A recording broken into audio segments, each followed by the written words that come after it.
जी कैफ 7 आज के लेक्चर का आगाज करते हैं। Lecture number 39।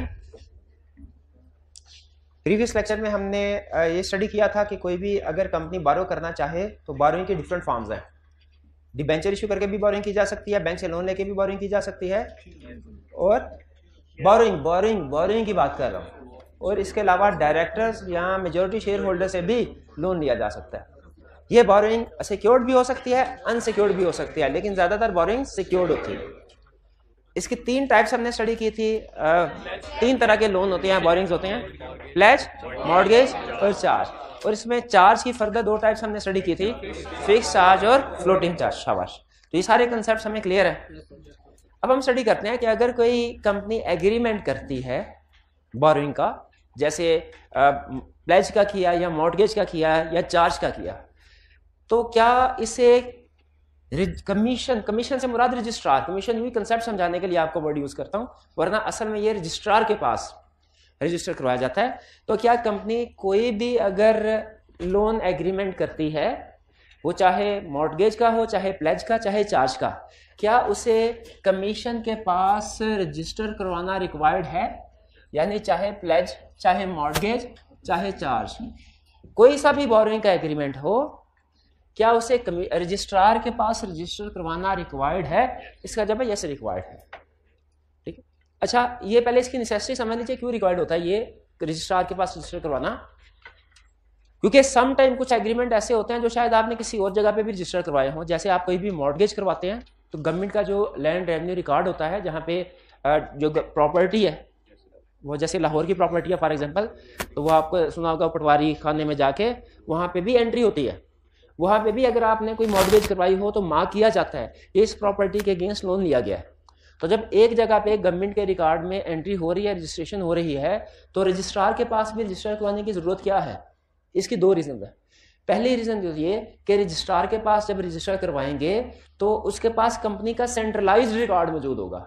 यानी कंपनी का किसी भी किस्म का, कितने भी उसने कंपनी ने अपने एसेट्स के अगेंस्ट में चार्ज रजिस्टर करवाए हुए हैं, सारे के सारे एक जगह पे मौजूद होंगे, जिससे जो लोन देने वाले यानी बैंक वाले लोग, उन्हें आसानी होती है ये जानने में कि क्या कंपनी ने ऐसा तो नहीं है कि अपने एसेट्स की अमाउंट से ज्यादा लोन लिए हुए हैं। तो कंपनी के जितने भी लोन्स होते हैं सारे के सारे उनकी अपडेटेड अमाउंट, जितने भी सिक्योरिटीज हैं, वो रजिस्ट्रार के पास मौजूद होती है।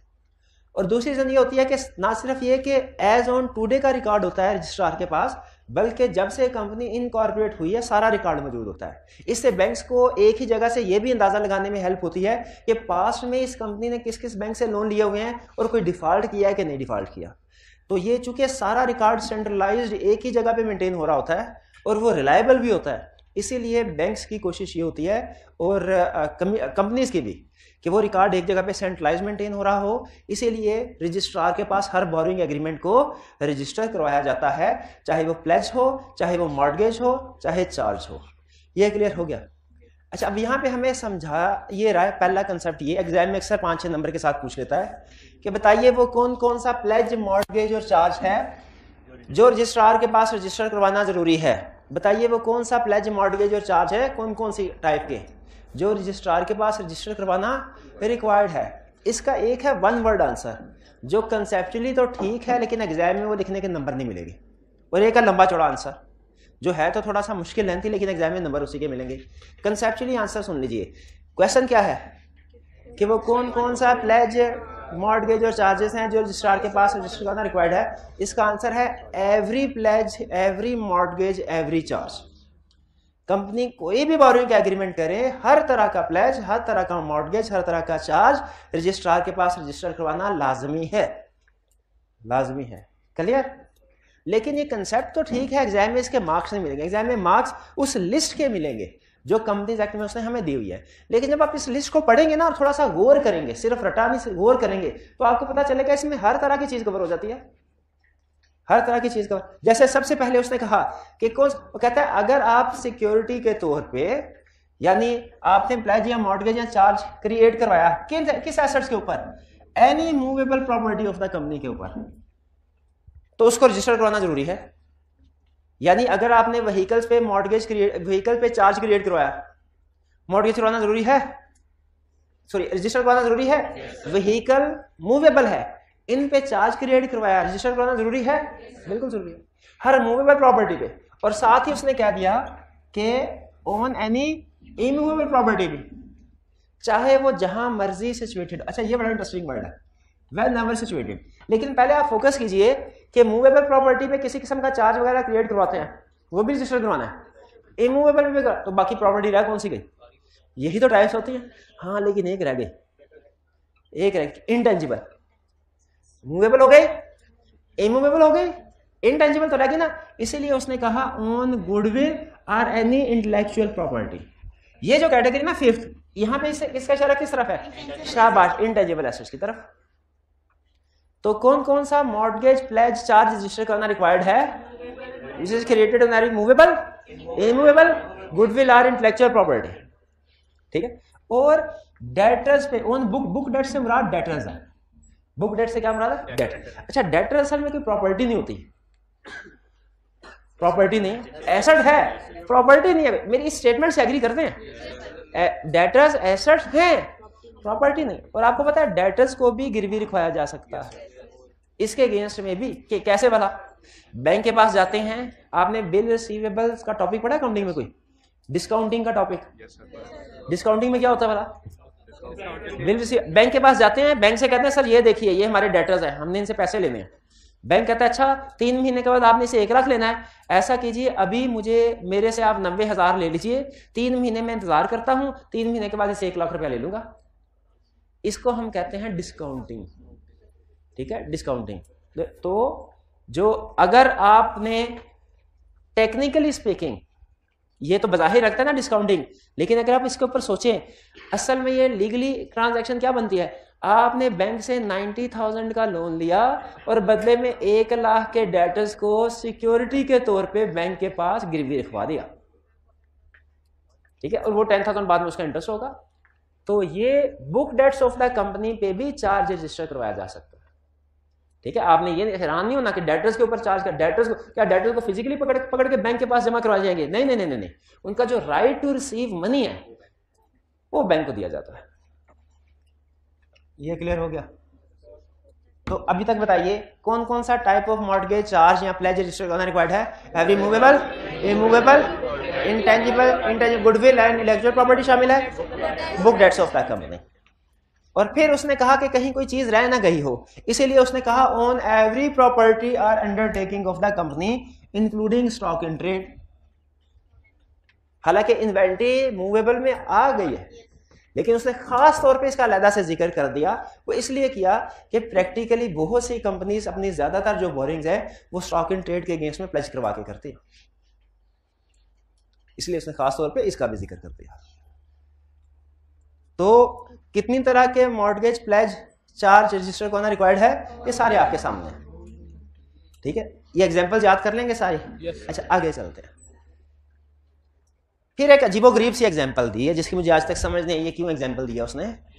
ऑन अ शिप, बहरी जहाज और एयरक्राफ्ट, हवाई जहाज, और any share in A ship और एयरक्राफ्ट। जैसे 2-3 लोगों ने मिलकर कोई शिप बाय की है, शिप और एयरक्राफ्ट, बज़ाहिर ये भी मूवेबल में कवर हो जाते हैं, लेकिन शायद वो मूवेबल की डेफिनेशन में ला उन एसेट्स को मूवेबल ले रहा है जो सड़क पे चलते हैं। यहां पे ये कौन से मूवेबल आइटम्स हैं, जो पानियों में चलते हैं, जो हवाओं में चलते हैं। उसने कहा कोई चीज रह ना जाए, कहीं ऐसा ना हो कल कला को कोई वकील कानूनी नुक्ता ले आए कि मूवेबल तो हुआ है जो रोड पे चलते हैं, तो ये तो रोड पे चली नहीं रही, ये मूवेबल नहीं है। अच्छा ठीक है, ठीक कोई बात। तो शिप और एयरक्राफ्ट, इसके अगेंस्ट भी अब मुझे बताइए, पीआईए वाले अगर बैंक से लोन लेते हैं और बदले में अपना जहाज जो है वो उस पर चार्ज क्रिएट करवा देते हैं, रजिस्टर कराना रिक्वायर्ड है कि नहीं, रिक्वायर्ड है, ठीक है। कौन सा वाला एसेट आएगा, ये फिफ्थ, सॉरी सिक्स, शिप और एयरक्राफ्ट। नेक्स्ट, अच्छा आप मुझे बता सकते हैं कि ऊपर वाली 6 एग्जांपल्स और जो नीचे वाली एग्जांपल्स है इनमें डिफरेंस क्या है? आपसे यही तवक्का थी, वो ऊपर है मुझे क्या बड़ी बात है। वाह वाह वाह वाह,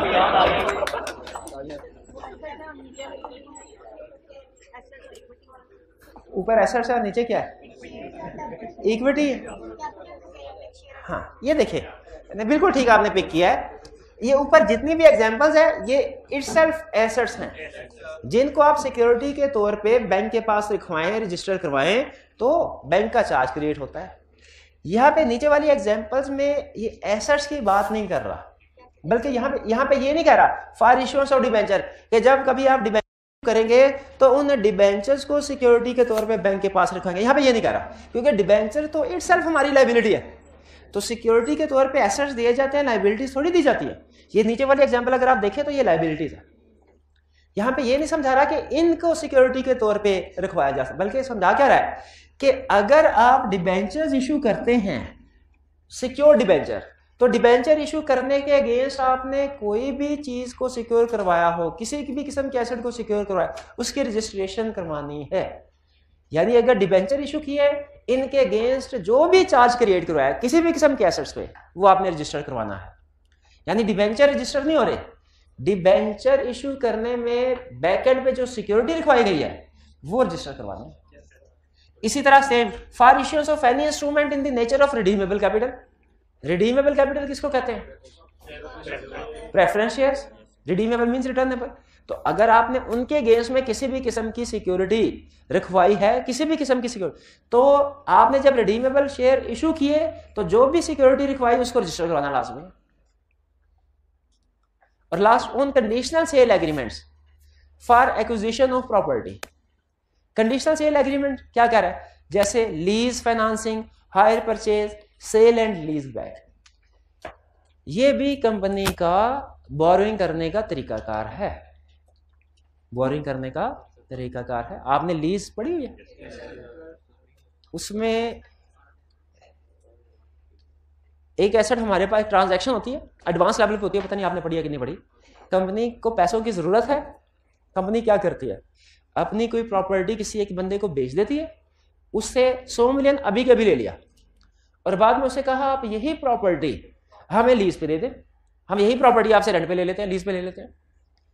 तो एक्चुअली जब आप देखें तो एसेट कंपनी के पास ही पहले भी था, अभी है। पहले भी कंपनी इसको इस्तेमाल कर रही थी, अभी भी इस्तेमाल कर रही है, लेकिन कंपनी को पैसों की जरूरत थी, अब वो कंपनी को पैसे मिल गए, जो एक तरह से कंपनी ने इसको सेल करके पैसे हासिल किए। ठीक है, अब कंपनी आहिस्ता आहिस्ता रेंट पे करती रहेगी। इसको बज़ाहिर देखा जाए तो ये सेल एंड लीज बैक की ट्रांजैक्शन कहलाती है, सेल एंड लीज बैक।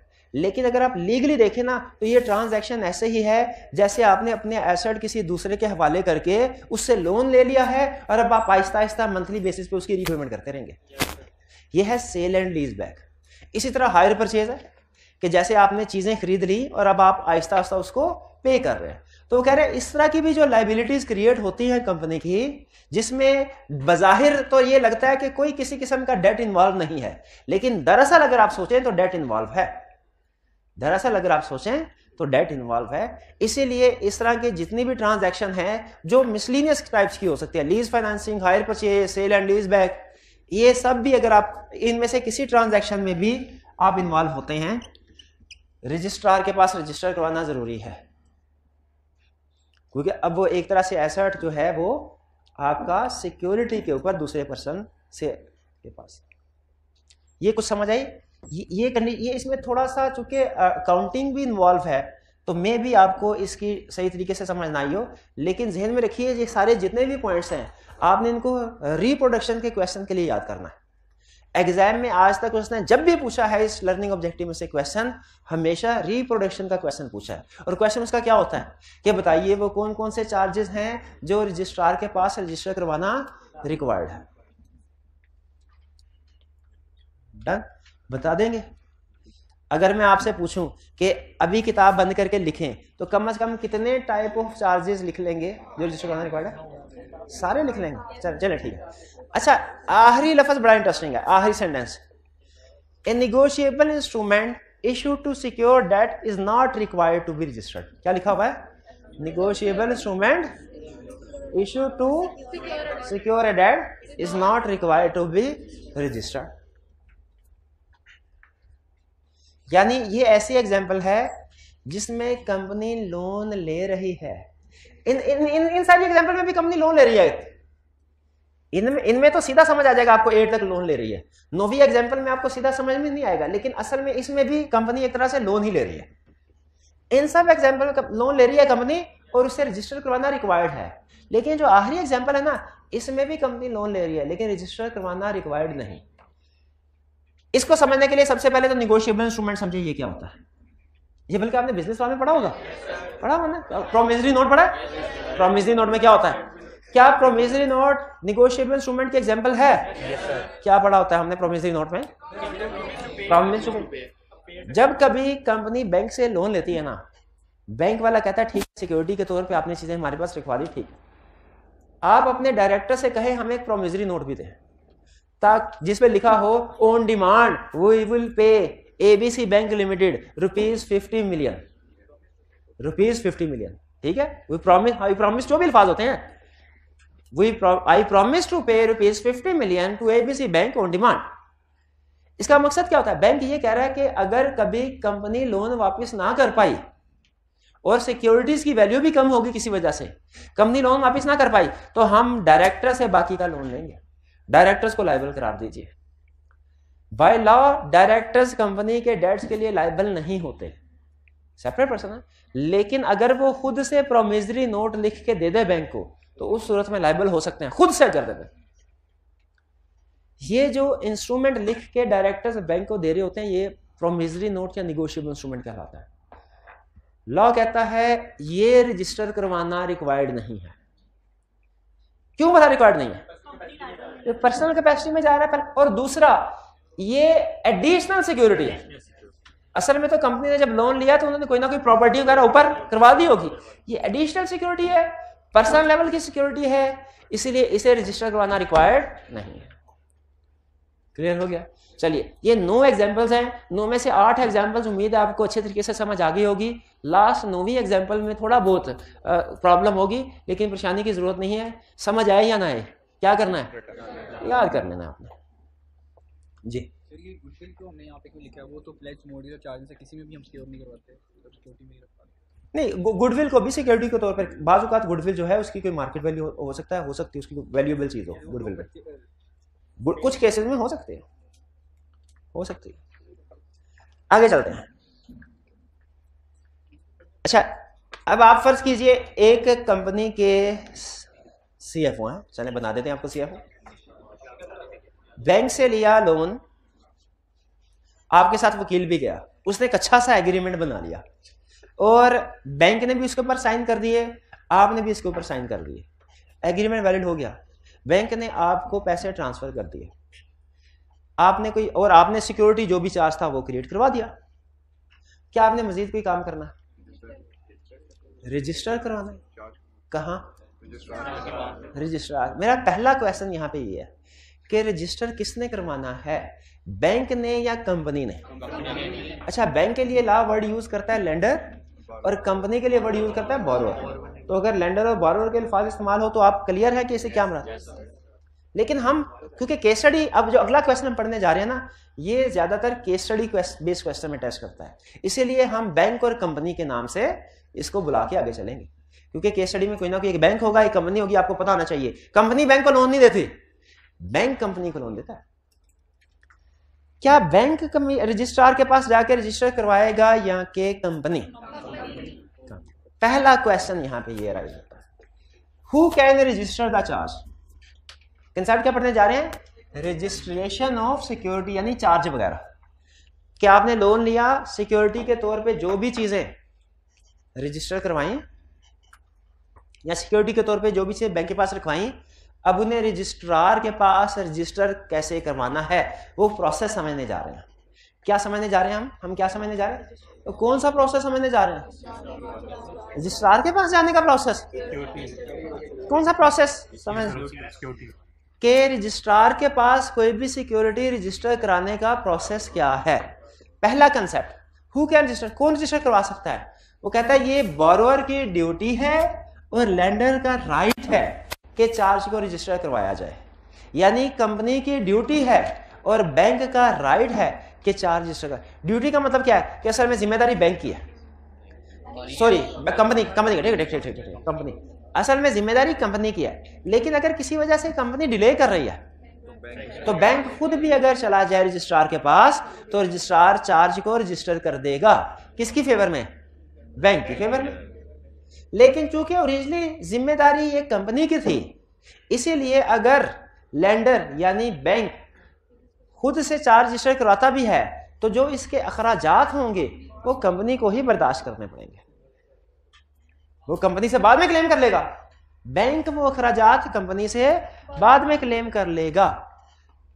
कौन से अखराजात? रजिस्ट्रेशन के।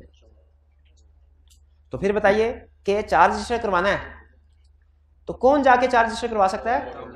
बारोअर भी, लेंडर भी। ड्यूटी किसकी है? बारोअर की। और राइट किसका है? लेंडर का। अगर लेंडर रजिस्ट्रेशन करवाता है तो वो उसके अखराजात किससे लेगा? बारोअर से। ये बात समझ आ गई?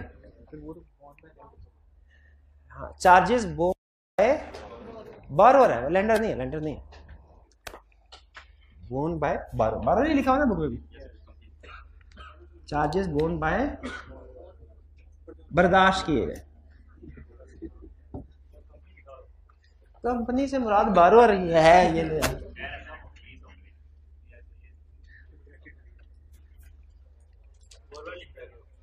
Process of registration, process of registration. अब रजिस्ट्रेशन का प्रोसेस क्या है? स्टेप नंबर 1, 30 दिन के अंदर अंदर। किसके 30 दिन के अंदर अंदर? चार्ज क्रिएशन के। चार्ज क्रिएट कब होता है भला?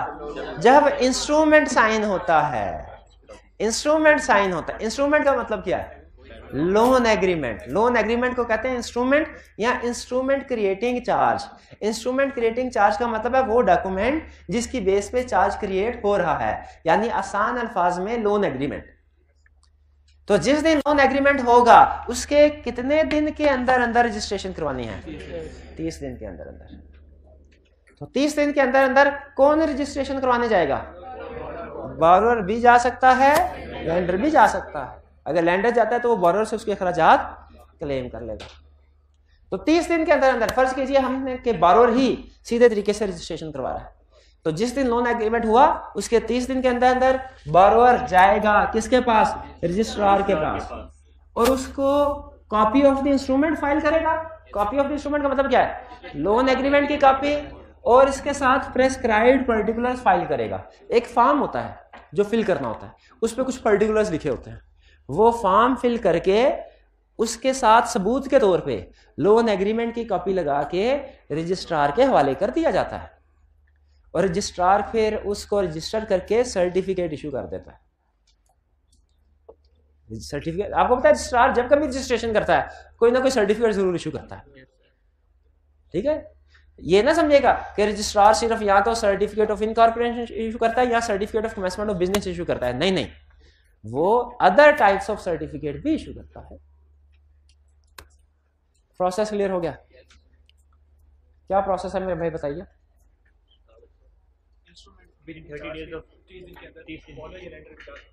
30 दिन के अंदर अंदर क्रिएट होने के, ठीक है, इंस्ट्रूमेंट क्रिएट होने के 30 दिन के अंदर अंदर बारोअर या लेंडर रजिस्ट्रार के पास जा सकता है, और वो क्या करेगा? कॉपी ऑफ द इंस्ट्रूमेंट और पर्टिकुलर्स, प्रेस्क्राइब्ड पर्टिकुलर्स फाइल करवाएगा, और उसके बाद रजिस्ट्रार सर्टिफिकेट इशू कर देगा। कि सर्टिफिकेट का मतलब यह है कि आपके एंट्री हमने कर दिया चार्ज। सर्टिफिकेट कोई नाम, सर्टिफिकेट का मतलब सिर्फ एंट्री कर दी उन्होंने। ठीक है, उन्होंने, रजिस्ट्रार ने अपने रिकॉर्ड में जहां पे वो कंपनी के सारे मॉर्टगेज, प्लेज, रजिस्टर की एंट्री करता होता है उसमें एंट्री कर दी और एक सर्टिफिकेट दे दिया जो इस बात का सबूत है कि एंट्री हो चुकी है। अच्छा, नेक्स्ट अब जरा कहानी में ट्विस्ट आने वाला है। ये ट्विस्ट क्या है? क्या अच्छा पाकिस्तान में कोई प्रॉपर्टी हो उसको मॉर्टगेज करवा के लोन ले सकते हैं? ये तो सिंपल कंसेप्ट है ना, ये कंसेप्ट नहीं। अब जो कंसेप्ट हम डिस्कस करने जा रहे हैं वो ये, क्या पाकिस्तान से बाहर, आपको पता है बहुत से पाकिस्तानियों की दुबई में भी प्रॉपर्टीज हैं, लंदन में भी है। अच्छा ठीक, तो क्या ऐसा पॉसिबल है कि पाकिस्तान से बाहर की प्रॉपर्टी हो उसको पे मॉर्टगेज क्रिएट करवा के पाकिस्तानी बैंक से लोन ले लिया जाए? पाकिस्तानी बैंक से लोन ले, क्या ऐसा पॉसिबल है? ऐसा पॉसिबल है, लेकिन याद रखें ऐसी सिचुएशन में सिर्फ पाकिस्तान में 4 रजिस्टर नहीं करवाना, आपने फॉरेन कंट्री में भी 4 रजिस्टर करवाना है।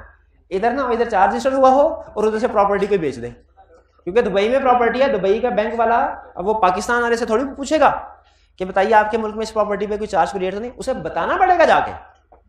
तो लॉ ये कहता है कि अगर प्रॉपर्टी आउटसाइड पाकिस्तान है ना, तो आपने उसे पाकिस्तान में तो 4 रजिस्टर करवाना ही करवाना है, उस फॉरेन कंट्री में भी 4 रजिस्टर करवाना है रेलिवेंट अथॉरिटीज को। और इस मकसद के लिए हो सकता है, इस मकसद के लिए आपको instrument creating charge foreign country भी भिजवाना पड़े, एक कॉपी, बल्कि खुद भी अगर जाना पड़े तो खुद भी जा सकते हैं। भाई रिक्वायरमेंट समझ आई कि नहीं आई कि अगर कोई प्रॉपर्टी पाकिस्तान से बाहर सिचुएटेड है, पाकिस्तान से बाहर वाक़ है, और उसके अगेंस्ट में आप मॉर्गेज या चार्ज क्रिएट करवाना चाहते हैं, करवा सकते हैं, इजाजत है, लेकिन क्या करना पड़ेगा, पाकिस्तान के साथ साथ उस फॉरेन कंट्री में भी चार्ज रजिस्टर करवाना पड़ेगा। और इसके लिए आपको डॉक्यूमेंट्स हो सकता है कि बाहर जाके सबमिट करवाना पड़े। भाई क्लियर हो गया? अच्छा, यहां पे अगर आप बुक में देखें ना, आपको 2 हेडिंग्स नजर आएंगी। एक आएगी मॉर्गेज और charge created in Pakistan on property outside Pakistan, और दूसरा क्या है, मॉर्गेज और charge created outside Pakistan on property outside Pakistan. जैसे फर्ज कीजिए पीआईए की यूएसए में कोई प्रॉपर्टी है, होटल, अच्छा ठीक है। पीआईए अगर पाकिस्तानी बैंक के पास जाके कहते हैं कि हमारी यूएसए में प्रॉपर्टी है, इस पे के अगेंस्ट में सिक्योरिटी के तौर पे रख के आप हमें लोन दे सकते हैं, पाकिस्तानी बैंक क्या कहेगा, हाँ दे सकते हैं। लेकिन वो कहेगा आपने जब एग्रीमेंट हो जाए ना हमारा, आपने 30 दिन के अंदर अंदर एसएससीपी के पास जाके चार्ज रजिस्टर करवाना है। करवाएंगे? पीआईए वाले कहते हैं करवाएंगे। तो कहता है नहीं, ऐसे नहीं, अब चूंकि प्रॉपर्टी आउटसाइड पाकिस्तान सिक्योरिटेड है, तो आपको पाकिस्तान से बाहर भी ये चार्ज क्रिएट कराना पड़ेगा उधर की रेगुलेटरी अथॉरिटीज के पास, ताकि जब वो बेचने, आप ये ना हमसे बाला इसको बेच दें, जब कभी बेचने की बारी आएगी, यूएसए के रिकॉर्ड में लिखा होगा कि पाकिस्तान के एक बैंक का इसके ऊपर इंटरेस्ट है, वो हमसे एनओसी लेके फिर बेचने देंगे, वरना बेचने नहीं देंगे आपको। प्रॉपर्टी अगर पाकिस्तान से बाहर सिक्योरिटेड है, पाकिस्तान में भी चार्ज क्रिएट होगा, आउटसाइड पे। अब सिचुएशन को थोड़ा चेंज कर रहा हूं, आपने गौर से समझना है कि तब्दीली क्या की है और इसका हमारे प्रोसेस पे क्या इंपैक्ट आएगा। क्या ऐसा पॉसिबल है पीआईए यूएसए वाला होटल उसके अगेंस्ट किसी यूएसए के बैंक से लोन ले? हो सकता है यूएसए के बैंक को इतराज होगा? नहीं होगा ना, वो लोन ले देगा। और अपना जो उनका प्रोसेस है रजिस्ट्रेशन का, उधर भी तो कोई ना कोई होगा, दिन शायद डिफरेंट हो लेकिन प्रोसेस तो होगा, करवा लेगा। क्या ये चार्ज पाकिस्तान में रजिस्टर्ड होना जरूरी है? अब पीआईए पाकिस्तानी कंपनी है,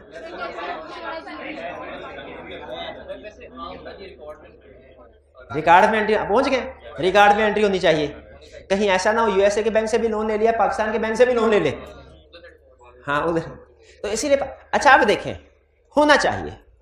इसका मतलब ये हुआ इन शॉर्ट, ये बात लिखी नहीं हुई लेकिन कंसेप्ट से हमें ये बात पता चलती है कि प्रॉपर्टी अगर पाकिस्तान से बाहर है ना, तो लोन चाहे पाकिस्तान के बैंक से लें चाहे बाहर के बैंक से लें, दोनों जगह पे रजिस्टर करवाना चाहिए। लेकिन अब की बात, जब यूएसए में, क्वेश्चन मेरा ये है कि यूएसए में लोन रजिस्टर हो गया, पाकिस्तान में भी रजिस्टर होना चाहिए। कब? पाकिस्तान में नॉर्मल पीरियड तो 30 डेज का है, लेकिन अब कब होना चाहिए? 30 डेज। लेकिन 30 डेज स्टार्ट पता है कब से होंगे? जब नॉर्मली डॉक्यूमेंट्स जितने दिनों में पाकिस्तान पहुंचते हैं ना, नॉर्मली डॉक्यूमेंट्स जितने दिनों में पाकिस्तान पहुंचते हैं उसके 30 दिन के बाद, यानी 30 दिन कब से काउंट होंगे? जब उधर देखिए पाकिस्तान में रूल क्या है कि जिस दिन एग्रीमेंट हुआ ना तब से 30 दिन काउंट होंगे और उसके अंदर अंदर चार्ज रजिस्टर करवाना है। लेकिन ये प्रॉपर्टी आउटसाइड पाकिस्तान, इसमें रूल क्या है कि 30 दिन एग्रीमेंट की डेट से नहीं, जब डॉक्यूमेंट्स इंस्ट्रूमेंट पाकिस्तान पहुंचेंगे या नॉर्मल हालात में जितने दिनों में पहुंचते हैं उसके 30 दिन के अंदर अंदर। यहां पे थोड़ी सी डेज की एक्सटेंशन मिल गई इस वजह से कि फॉरेन कंट्री का केस है। ये समझ आया? इस पे तो हम सारे एग्री करते हैं ना कि रजिस्ट्रेशन दोनों मुल्कों में होनी चाहिए, बट ठीक है, मेन कंसेप्ट ये था। तो ये है further proceedings if property situated outside Pakistan. आपने इसको फॉरेन कंट्री में भी रजिस्टर करवाना है, पाकिस्तान में भी, ठीक है। लेकिन अगर फॉरेन कंट्रीज में रजिस्टर करवाते हैं, लोन लेते हैं, और फिर पाकिस्तान में रजिस्ट्रेशन करवानी है तो पीरियड 30 डेज का कब स्टार्ट होगा? Document should reach Pakistan. ठीक है। Next, previous rights not to be, ओहो ये एक लाइन है, इसके पीछे बैंक की पूरी टर्मिनोलॉजी, जो एक बैंक का इत्तेफाक से ऑडिट किया था, उस पे क्रेडिट मैनेजर के साथ बैठ के हफ्ता लगा था, फिर ये टर्म समझ आई थी इनका मतलब क्या होता है। मेन कंसेप्ट क्या है? Previous rights not to be affected. अब जरा सुनिए। अच्छा मुझे बताएं, जो सिलेबस में सिर्फ उतना समझाऊं कि थोड़ा सा एक्स्ट्रा भी समझा दूं प्रैक्टिस? पक्की बात है, कंफ्यूज तो नहीं हो। अच्छा फिर लेकिन ये देखें, अगर एक्स्ट्रा मुझसे समझेंगे ना तो फिर सीफैब के जो सीला के क्वेश्चन ना उनमें प्रैक्टिकल टर्म भी यूज करता है। अगर आप मेरे से प्रैक्टिकल कंसेप्ट सीखेंगे ना तो फिर मैं आपसे टेस्टिंग भी प्रैक्टिकल लेवल पे करवा दूंगा। यानी हालांकि सिलेबस में शामिल नहीं है हमारे, लेकिन एक्स्ट्रा कंसेप्ट अगर आप मुझसे सीख रहे हैं तो मैं उसको फिर टेस्ट भी करूंगा एहतियातन, क्योंकि बाज़ का टर्म्स अब रिसेंटली कुछ ऐसी सीला में यूज कर रहा है जो प्रैक्टिस से रिलेटेड है, इसीलिए एहतियातन हम उसके टेस्ट करने का इंतजार नहीं करते, खुद से कर लेते हैं। लेकिन थोड़ा सा शायद कंसेप्ट आपको मुश्किल लगे। कुछ बैंक्स होते हैं, देखिए प्रॉपर्टी जो है ना, प्रॉपर्टी सिक्योरिटी,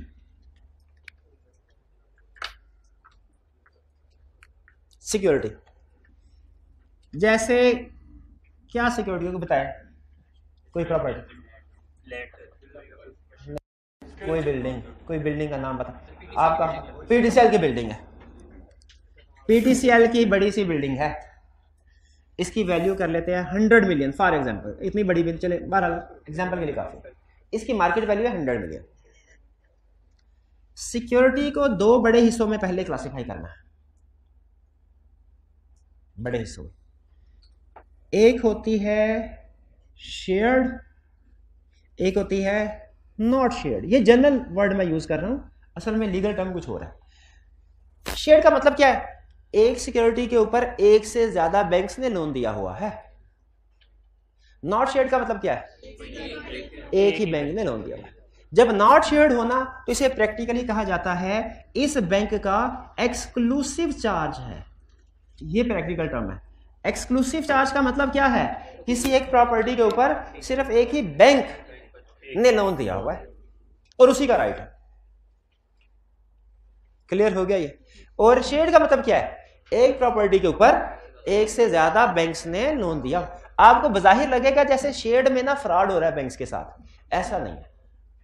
जैसे अगर 100 मिलियन का की वैल्यू है तो हो सकता है कि 20 मिलियन का एक बैंक से लोन लिया हो और 30 मिलियन का किसी दूसरे बैंक से।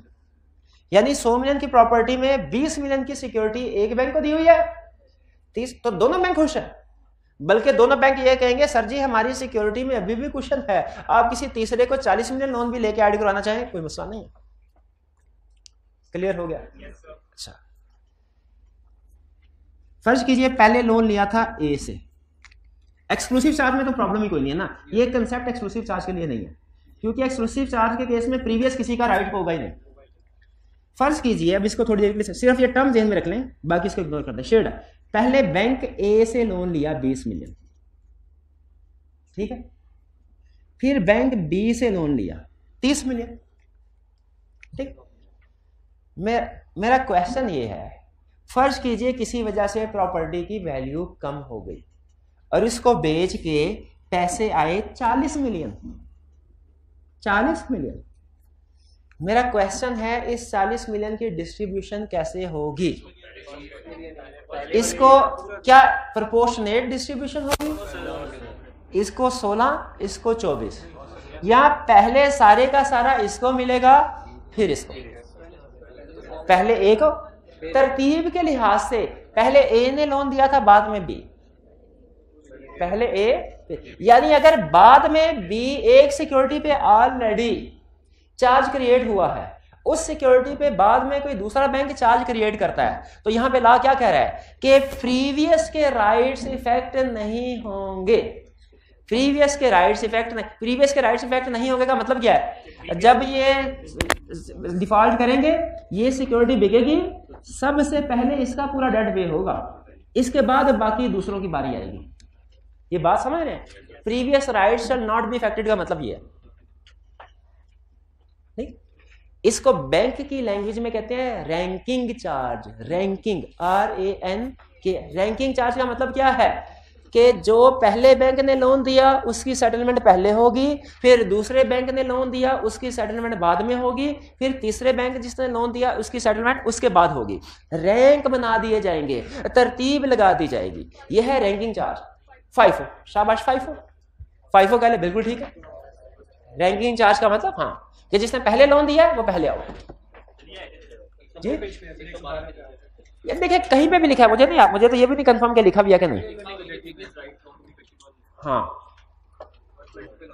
ये, लेकिन अभी मेरी बात समझ खत्म नहीं हुई।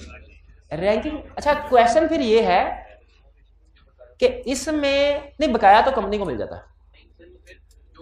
क्वेश्चन ये है कि इसमें तो राइट्स इफेक्ट नहीं हो रहे, तो राइट इफेक्ट फिर किस केस में होते हैं? अगला सवाल तो ये है, राइट इफेक्ट किसके?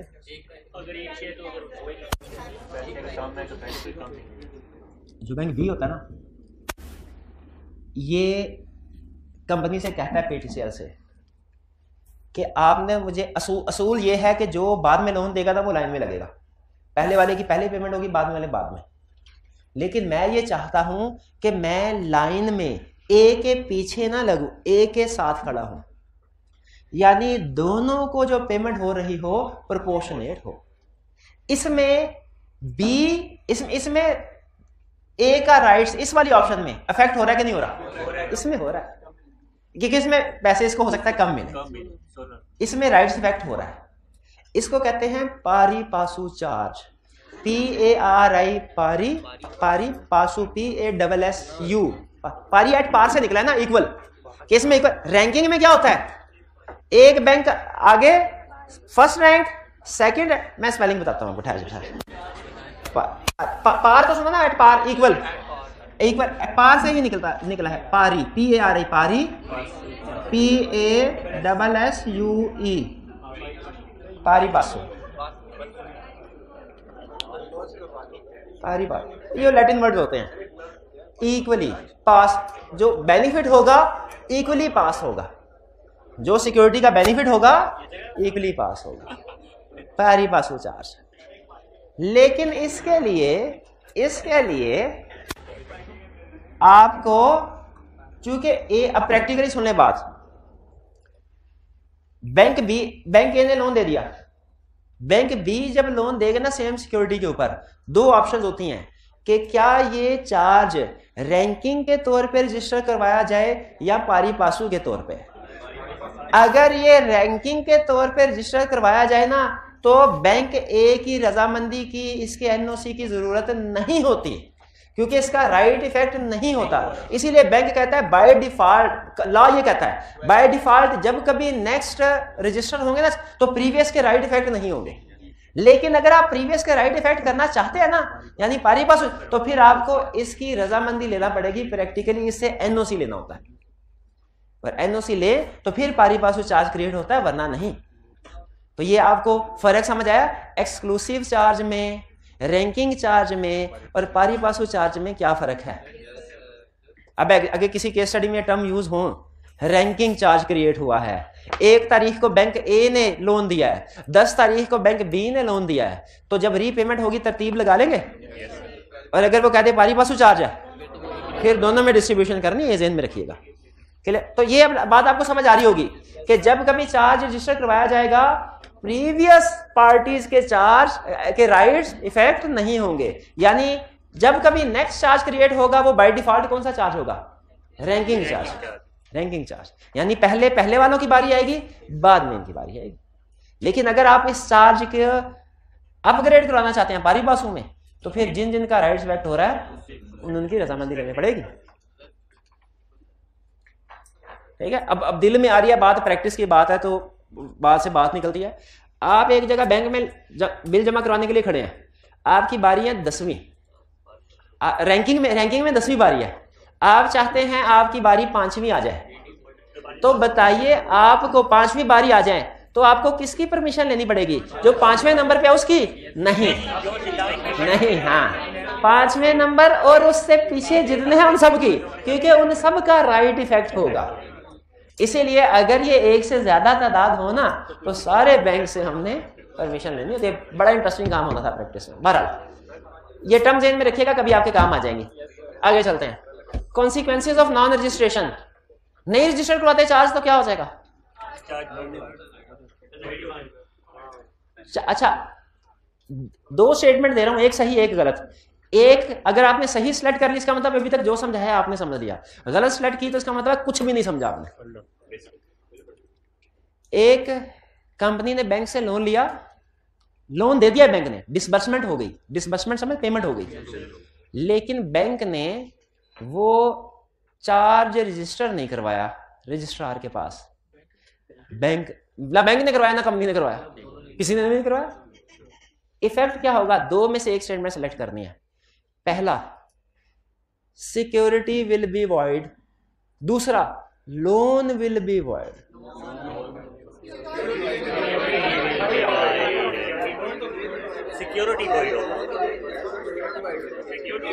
सिक्योरिटी वाइड होगी, लोन अभी भी देना है बैंक कंपनी ने। लोन अभी, यानी इसको हम कहते हैं ये लोन तो है लेकिन सिक्योर्ड नहीं है, अनसिक्योर्ड है। लोन तो है क्योंकि कॉन्ट्रैक्ट हुआ, एग्रीमेंट हुआ है, लेकिन इसका स्टेटस सिक्योर्ड नहीं, अनसिक्योर्ड है। ये वाइड होगा। This charge will be void as against liquidator and as against creditor. ये लाइन नहीं ना समझ आई? कैसे हो सकता, समझाई तो है नहीं। चार्ज इज वाइड, अगर कोई चार्ज रजिस्टर नहीं करवाते इसका इफेक्ट क्या होगा? Charge is void, debt becomes unsecured, but company still liable to pay debt. ये ना हो कंपनी का हमने पे ही नहीं करना, पे तो करेंगे लेकिन अनसिक्योर्ड डेट के तौर पे, अनसिक्योर्ड। अच्छा अब सुनिएगा, अनसिक्योर्ड डेट के तौर पे करना है। ला यहां पे वर्ड यूज करता है this charge will be void against creditor. इसका मतलब क्या है? अगर कोई भी सिक्योर्ड क्रेडिटर आ गया ना तो ये चार्ज जो रजिस्टर नहीं करवाया गया ये उस क्रेडिटर के अगेंस्ट वाइड है। इसका मतलब क्या है कि उस क्रेडिटर की पहले बारी आएगी, आपकी बारी नहीं आएगी। जब सारे सिक्योर्ड क्रेडिटर पे हो जाएंगे फिर आपकी बारी आएगी। और इसी तरह अगर कंपनी वाइंडिंग अप प्रोसेस में है तो लिक्विडेटर जब सारे लोगों को पे कर देगा फिर आपकी बारी आएगी अनसिक्योर्ड की। तो इसका मतलब है अनसिक्योर्ड होना बड़ा रिस्की है, बड़ा रिस्की है। ठीक है, charge is void as again. जैसे फर्ज करें इन्होंने भी लोन दिया कंपनी को, इन्होंने भी लोन दिया कंपनी को, इन्होंने चार्ज रजिस्टर नहीं करवाया, इन भाईजान ने चार्ज रजिस्टर करवा दिया। ठीक है, अब ड्यू डेट पे मैंने डिफॉल्ट कर दिया, ये भाईजान भी पैसे लेने के लिए आ गए, ये भी पैसे लेने के लिए आ गए। अब पहले बारी किसकी आएगी? इनके वाला चार्ज, इन्होंने चाहे डॉक्यूमेंट बनाई हो, रजिस्टर नहीं करवाई, वो अनसिक्योर्ड है, इनके वाला डॉक्यूमेंट होगा wide against him, wide against creditor, wide against liquidator. यानी इनके एग्रीमेंट की कोई हैसियत नहीं होगी इनके एग्रीमेंट के सामने। क्यों कोई हैसियत नहीं होगी? क्योंकि इन्होंने रजिस्टर करवाया है, इन्होंने रजिस्टर नहीं करवाया। हाँ, जब एसेट्स में से इनकी सारी पेमेंट हो जाएगी फिर इनकी बारी आएगी। ये वाइड अगेंस्ट क्रेडिटर का ये मतलब है।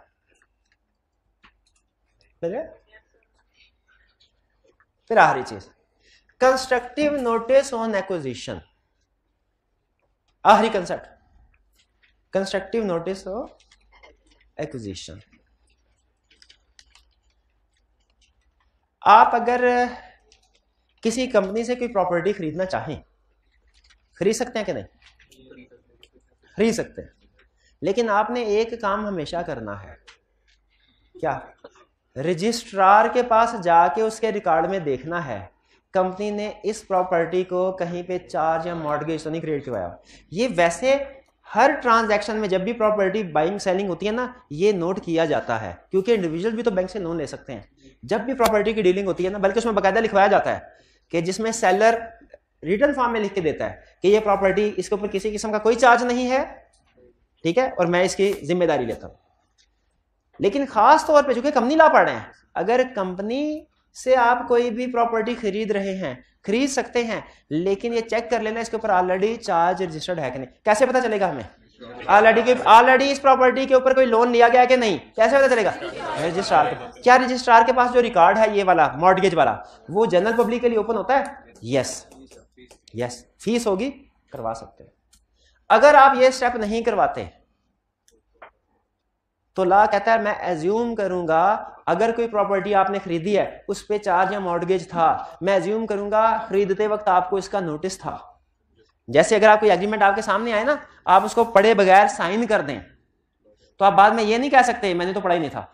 लॉ कहता है हम एज्यूम करेंगे कि आपने इसको पढ़ा था, आपको कंस्ट्रक्टिव नोटिस था इसका। कंस्ट्रक्टिव नोटिस का मतलब एज्यूम किया जाएगा कि आपको इस चीज का नॉलेज था कि एग्रीमेंट में क्या कुछ लिखा हुआ है। उसी तरह अगर किसी कंपनी से प्रॉपर्टी ली लेकिन उस पर चार्ज या मॉर्गेज चेक नहीं करवा सके, बाद में पता चला उसके ऊपर तो मॉर्गेज क्रिएट हुआ है, तो बताइए क्या हम बैंक को ये कह सकते हैं ओ भाईजान प्रॉपर्टी हमने ले ली है, अब तुम कंपनी से कोई और प्रॉपर्टी लो?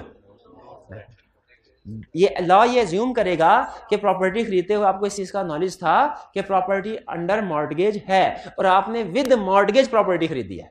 अब अगर कंपनी पे नहीं करती तो आप लायबल होंगे, आपकी प्रॉपर्टी को बेचा जा सकता है। इसलिए अव्वल तो कोशिश करें कभी कंपनी से प्रॉपर्टी खरीदे ही ना, लेकिन अगर खरीदें तो रजिस्ट्रार के पास जाके चेक जरूर कर ले क्या किस पे चार्ज क्रिएट हुआ है कि नहीं हुआ। और अगर किसी इंडिविजुअल से भी प्रॉपर्टी खरीदे ना तो पटवारी के रिकॉर्ड में चेक कर लें क्या इस पे कोई मॉर्गेज क्रिएट तो नहीं हुई, वरना बाद में फंस जाएंगे। ये काम लाजमी किया। तो कंस्ट्रक्टिव नोटिस समझ आ गया, आखिरी कंसेप्ट आज का, उसके बाद लेक्चर खत्म। और अगर आप अभी 1 सेकंड में जवाब दे दें इसका तो इधर ही लेक्चर खत्म। क्या भला, एक कंपनी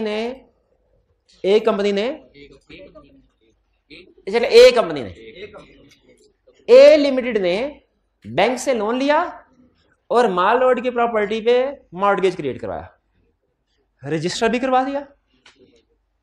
बी लिमिटेड ने ए लिमिटेड से ये प्रॉपर्टी हासिल कर ली जो कि सब्जेक्ट टू मॉर्गेज है। बताइए क्या बी कंपनी ने अपने नाम से अब ये चार्ज रजिस्टर करवाना है कि नहीं मॉर्गेज?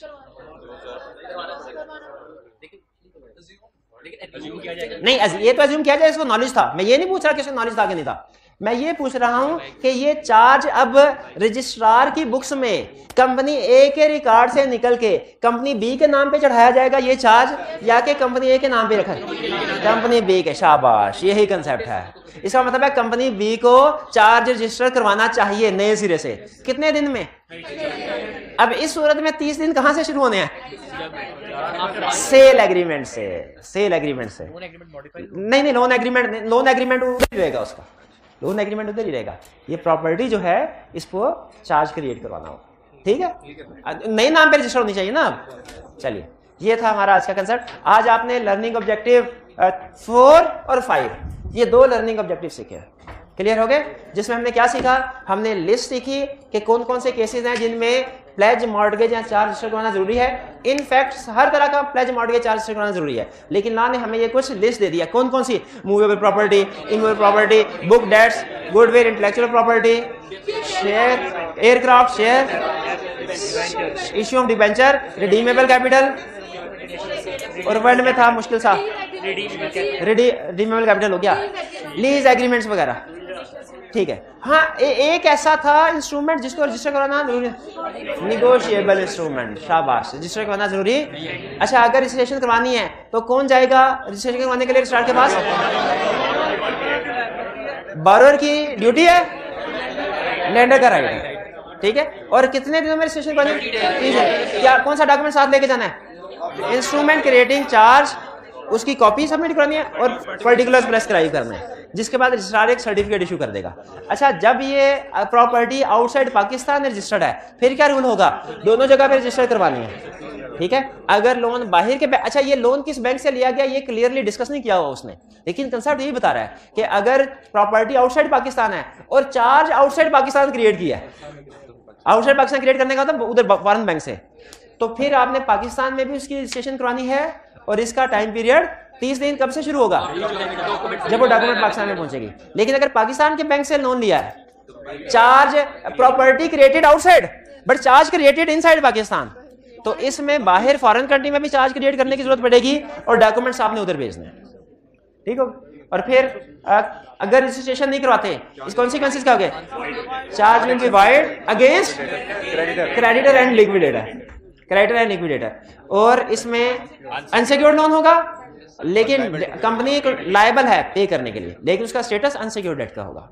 और लास्ट, कंस्ट्रक्टिव नोटिस का क्या रूल है? अगर आप कंपनी से कोई भी प्रॉपर्टी खरीदते हैं जिसपे मॉर्गेज या चार्ज क्रिएट हुआ है, तो एज्यूम किया जाएगा आपको उसका नॉलेज था। आप बाद में ये नहीं कह सके कि मुझे तो पता ही नहीं, क्योंकि आप इजीली पता करवा सकते हैं रजिस्ट्रार की बुक्स में से। ये था हमारा आज का लेक्चर, यहाँ पे खत्म करते हैं। होम असाइनमेंट आज की नोट कर लीजिए 1 to 4।